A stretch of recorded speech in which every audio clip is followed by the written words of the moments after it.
Hi and welcome to ECCB Connects. This week we'll be discussing cryptocurrencies. What are cryptocurrencies? How can you obtain cryptocurrencies? And what are the risks involved? Stay with us. We'll have more after this message. When the ECCB took the bold step to introduce Dcash, the people of the Eastern Caribbean Currency Union were at the heart of this decision. It's about creating opportunities. It's about connecting family. It's about linking friends. It's about changing the way we do business. It's about transforming lives. A journey to a place where none have gone before will not be without its challenges. But challenges will not deter us from our goal. It's about me. It's about you. It's about all of us. So join us and let's make history together.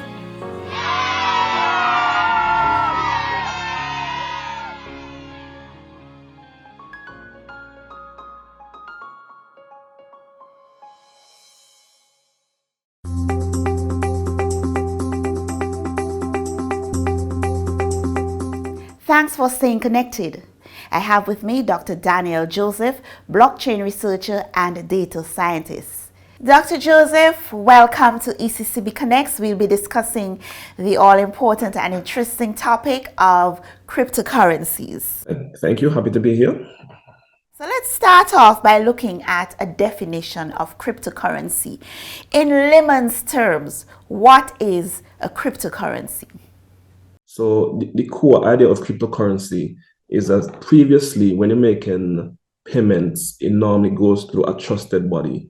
So like your bank, you trust the bank to have the correct information about yourself. So if you have $100 in your bank account and you withdraw a certain amount, $10, you expect the bank to say have 90. You trust the bank to make that correct representation of the amount of information you have.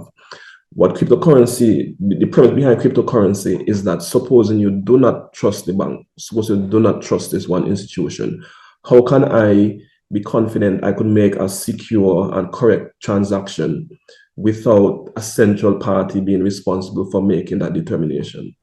So the idea of blockchain is where they devise a system where instead of having one central trusted party, you have a decentralized trust in that you have many individuals, any individual who wants to can be part of the process. So you have multiple nodes that each of them have a copy of the ledger.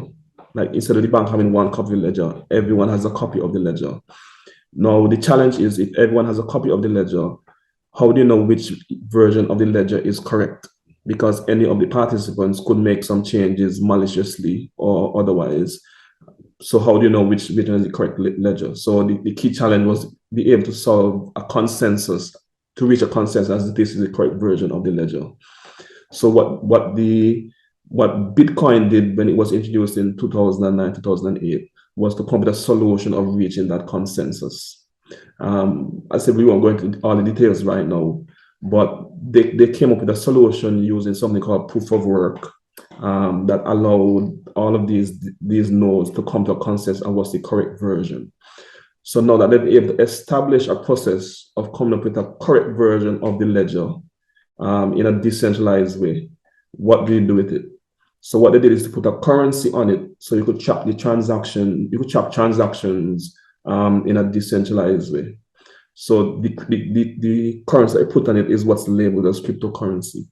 So cryptocurrency, we know that our fiat currency, like our EC dollar, US dollar, sterling, they have certain characteristics that make them a currency. They're what you call fungible. They can be exchanged with other currencies. They're pretty much stable, or they have a stable value. How does cryptocurrency line up with the regular currency that we know of? Okay, so that's a very good question. And interestingly, it does not line up completely. So that's a cause of a bit of consternation, in that the original vision was for it to be a currency similar to fiat, maybe potentially replace fiat, but it does not seem to satisfy all the criteria. So cryptocurrency has been used more as a kind of investment vehicle in many circumstances rather than a currency. So you mentioned it's like fungible, which more or less mean that anything is like a $5 bill in fiat is interchangeable for another $5 bill. In cryptocurrency, one Bitcoin may not be the same as another Bitcoin based on its source and stuff like that. It should be stable. Historically, the value of Bitcoin or most cryptocurrencies have been quite volatile. So you could wake up one morning, it's a Bitcoin could be worth $100. Tomorrow it's worth $2. It could lose its value. Tomorrow it could be worth 200. So if you have a fiat that's stable, like I said, you'd be willing to purchase something at this store because this $2 is worth $2. But would you purchase something at this store if tomorrow that $2 bill is worth $100? You might want to wait. So because of the volatility, the non-fungibility, and people seeing cryptocurrency as more as an investment, it has not worked completely as a currency as it was originally envisioned. However, there are other cryptocurrencies. Bitcoin is only one. There are other cryptocurrencies who try to enact measures to keep the value stable. Some of them are specifically stable coins, or whether they're pegged to a particular currency to keep it at a particular value. And those could be more effectively used as a currency than, say, Bitcoin.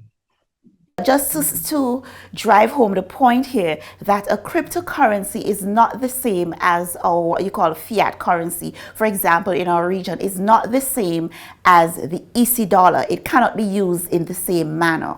No, it cannot. And like I said, the EC dollars would be issued from the central bank, right? The cryptocurrency doesn't have a controlling body to make different rules and regulations about it. So there are other factors that prevent it from being treated the same as a fiat currency. You mentioned cryptocurrency can be used as an investment, but how else can you use cryptocurrencies? Bitcoin was the original cryptocurrency, and the paper that introduced Bitcoin it was titled as a peer-to-peer payment solution. So it was intended to be a currency. But just like any technology, when someone introduces one and wow, this seems to work, there are other people who come along and say they could do it better or use it for different things. So there have been many use cases for cryptocurrency.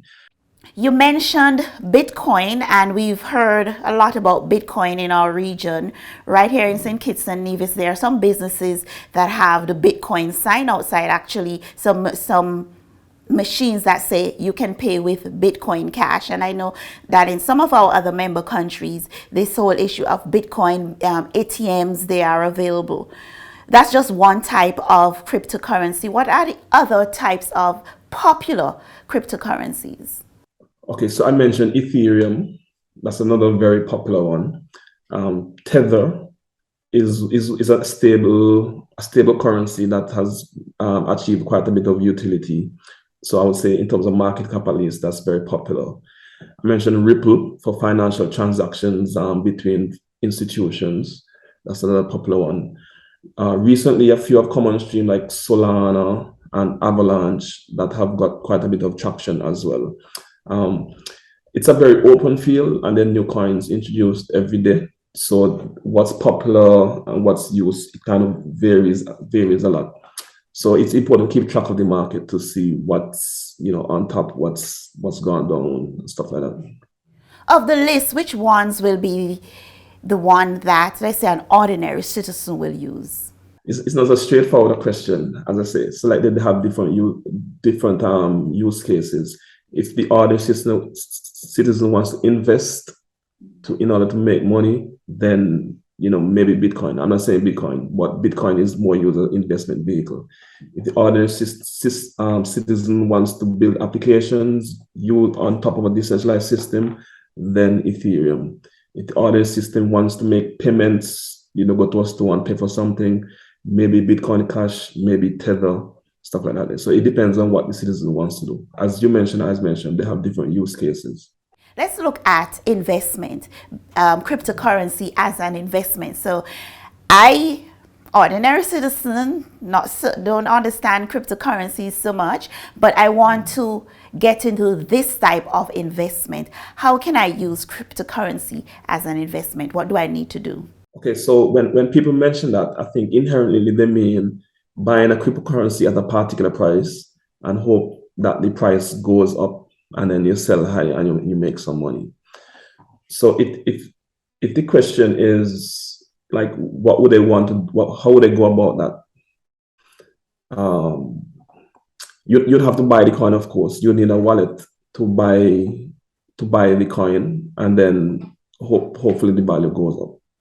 Importantly, the value of cryptocurrency tend to be quite volatile. It's not go up by 2%, go down by 1%. Sometimes it goes up by 50, sometimes it jumps by 90. It's quite volatile. So it's a very risky investment.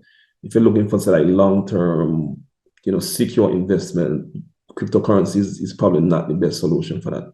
If you're willing to take a risk and you have some money to spare, then you could take a chance.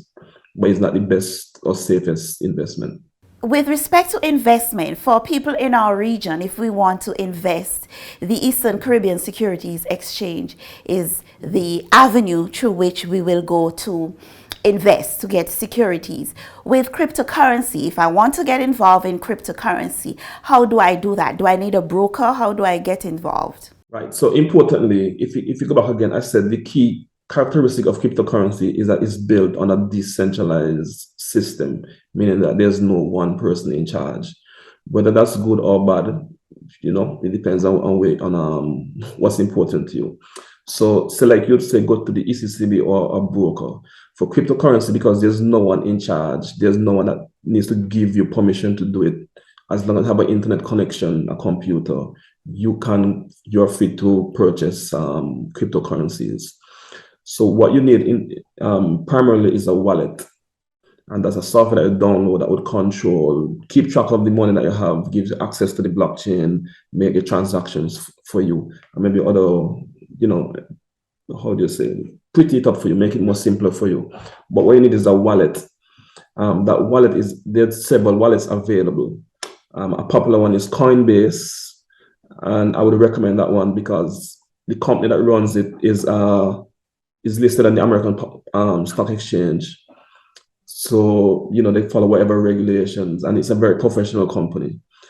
So you could trust them to a certain extent. So you could use them as an intermediary, and they will be like caretakers of your money. You get the wallet, you could connect it, you could input cash fiat via like a credit card, a debit card, or a bank account, and then you'd use that to purchase these cryptocurrencies, and then you just wait until the value goes up. However, like I said, Coinbase is a centralized institution in the sense that they have rules and regulations. There are other places you can go to buy cryptocurrencies that are decentralized, that do not have those rules and regulations that might be on Coinbase. And they give a lot more flexibility to buy some coins that may not be available on Coinbase. It has associated risk, of course, and so it's not regulated. If you run into problems, if someone steals the money, there's nobody to go to. Coinbase and some other ledgers might have some kind of insurance policies and stuff like that there. So, like I said, there's not necessarily an authority that you need to go through, but some wallets give you some level of comfort that there's some professional or some institution that's responsible that will be able to help you. As an individual, then you have to do your own research and sort of conduct your own investment. That's always the case. You mentioned broker. So like you find, I find personally, like if you want to invest in a company, not necessarily crypto, you do have to do your own research, right? And it would take a lot of time. The average person probably does not have enough time to follow companies and look at their balance sheets and make a judgment like that there. So they would go through brokers who do that for them. Stuff like that might be available in the crypto world. So that might be an avenue to look out for. But importantly, you can do it without them. Dr. Joseph, you mentioned that cryptocurrencies, they're really not regulated. They have risks. And you did mention cryptocurrencies can be used as investment. And we know with investment, there are risks. What are some of the major risks associated with cryptocurrencies? First of all, in terms of investing and the value going up, I did mention that the value of these cryptocurrencies tend to be quite volatile. So they spike, they could go high, and then they could go low. So if you invest your money, you stand a chance to lose your money. The risk is very high. Of course, you could equally make a lot of money. So it's how comfortable do you feel taking that risk? So the first risk is quite volatile. So bear that in mind. It's not something that's recommended to take your life savings and put your money in, because you can't lose it. Okay, if you have some money on the side and you say, I'm not sure what to do with this, then maybe put it in, but don't put your your livelihood on cryptocurrency investments. So that's one thing. The second thing, again, it's the decentralized aspect of it, and the fact you don't need permission. There's nobody in charge. Some people say that is a good thing, but bear in mind it could be a bad thing. If you have a broker, if you go to the ECCB and something goes wrong, you make some transaction you didn't mean to, you have some level of recourse or some regulation or some government intervention that can give you some reprieve from a mistake with a malicious owner. In cryptocurrency, that's not necessarily the case, right? If you send money to a wrong address, you probably will never That's ever get gone. Okay. You don't have that layer of protection. No, you do not have that layer of protection.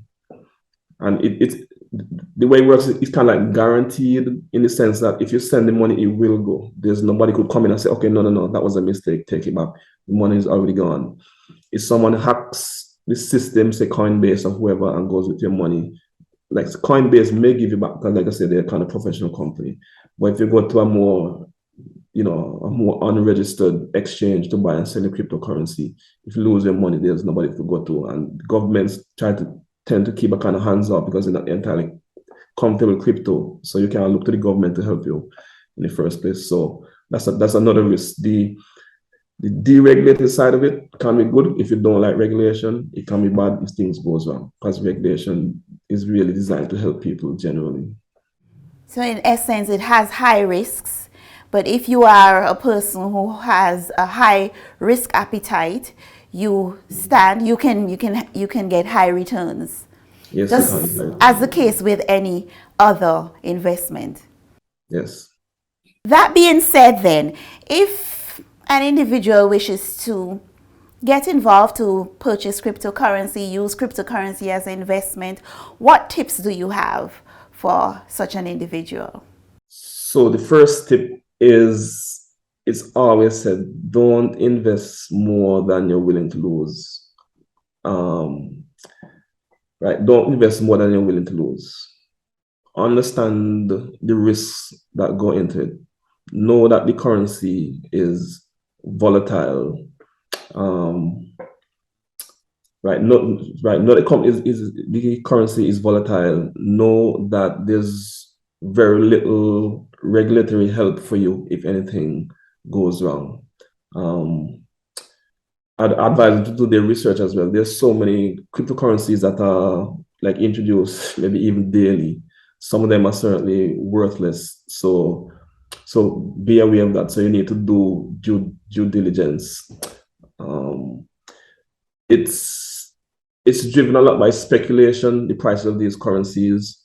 So as opposed to, say, companies where you could say, okay, this company is providing a utility, and I think the market for that utility will grow. So you think the company will go and invest in it.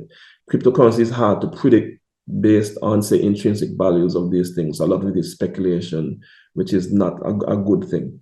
So again, it's very risky. And someone could tweet Dogecoin, Elon Musk could mention Dogecoin, and the value goes up, and then it drops the next day, stuff like that. So just be aware of that fact. There's also a lot of bad characters or bad actors in the cryptocurrency space. People take advantage of people because it's complex technology people don't necessarily understand. So just be aware when someone wants to, you should get in the crypto market, you should buy this. Don't necessarily just take the word for it. Do your own research before you listen to other individuals. Yes, those are some good points, I'd say. And not just on an individual level, on a corporate business banking level, there are a lot of bad actors in the crypto world. So banks and stuff, even ECCB would have to do their due diligence if they, get attached to cryptocurrency. Dr. Joseph, you mentioned earlier about the decentralized financing aspect of cryptocurrency, which means you don't need to have banks which is one of, you would say, a benefit or an advantage of cryptocurrency. What are some of the other positives of cryptocurrencies? Okay, so the other positives are actually tied to the same idea that you don't have a central bank in the middle. So let's say it's typically cited as a way of moving currency across borders. If you want to send money to someone in another country, the bank would impose restrictions and certain fees, the amount that you can send. I don't know how frequently you could send it with cryptocurrency because there's no one in charge. You're free to send value across borders, and it happens very quickly without the bank having any kind of say so. So that is seen as good. Of course, banks may not necessarily agree, and government regulation may not agree, but as a private citizen, it can provide some value to you in that regard. And in that transaction, there are no fees? Right, there are fees, but it depends on the cryptocurrency that you use, what the fees are. Okay. We could probably say that conversation for another time. There are fees, and they can be lower than what the bank charges. They could be higher, but there's so many cryptocurrencies. It depends on which one that you use. But the point is, the bank doesn't there's no bank that imposes any restriction on you to do it. Okay, so that's one use case.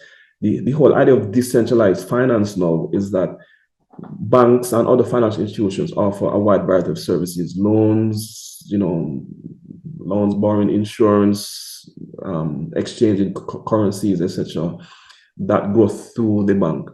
The decentralized finance allows a lot of these functionalities to be built upon this decentralized infrastructure of the blockchain. So you have applications online where you can get loans, and you could also be the provider of the value to the system. So you lend money to the blockchain, they lend it out, collect revenue, and then you get some of that. So it's essentially like borrowing and lending is enabled through some decentralized financing. Insurance, you could provide insurance, you could get insurance on the blockchain through some services. And there are a lot of other financial instruments that are becoming available. Creative minds that say, look, we can provide these services without a centralized actor. There's no bank in the middle. So if you want to do insurance, the insurance company might have certain restrictions. The decentralized one may not have those restrictions. So that might be good for you. The borrowing and lending, the bank might have restrictions on how much they could send you, how much they could lend you based on different factors. These online systems may not have that. So that can be good, but equally it's bad. The bank is not lending you for a good reason. Everything is black and white. It depends on your perspective. It's the decentralization. Do you think decentralization is good, or do you prefer a trusted body in the middle to provide these services, or you prefer no trusted body and provide these services? So the good is if the good is that you could get these services without decentralized actor. Equally, the bad is you could get these services and there's no centralized actor. No supervision, no regulation, no protection. No protection. So they're trying to develop these equivalent services without the regulation protection. Do you think that's a good thing? If you think it's a good thing, well, that's great. If you think it's not a good thing, well, then it's bad. It all boils down to personal decision and risk appetite. Yes, it does. Dr. Joseph, thank you very much for speaking with us on ECCB Connects and explaining this whole concept of cryptocurrency. Thank you very much. Happy to be here. I hope the audience, as well as yourself and ECCB, do have found some value within the presentation. So, yeah. Thank you. Thank you.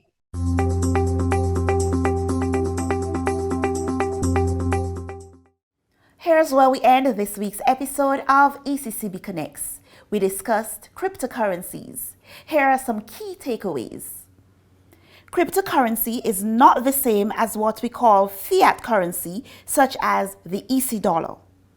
The value of a cryptocurrency can change without warning. That is, the value can go up or down.